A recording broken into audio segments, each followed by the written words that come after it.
Sa patuloy na pagbibigay suporta at kahalagahan sa ating kapaligiran, masayang naisakatuparan ng Sultan Kudarat Maritime Team Police Station katuwang ang mga barangay official, mga residente at iba pang sektor ng gobyerno ang isinagawang clean-up drive sa Barangay Tibpuan, Lebac, Sultan Kudarat. Patrolwoman Jovelyn Dodoso sa report.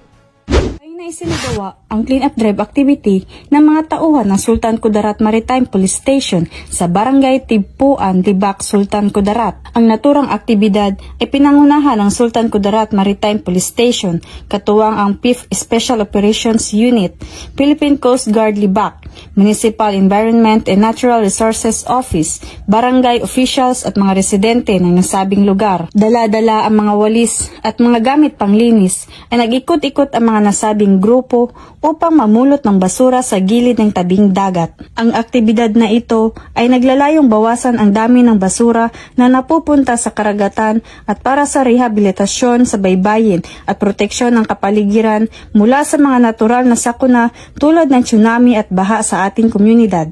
Ang mga ganitong inisyatibo ay nagpapakita ng malasakit hindi lamang sa pagpapanatili ng kapayapaan at kaayusan, kundi pati na rin sa pangangalaga sa kapaligiran na may mahalagang papel para sa susunod na henerasyon.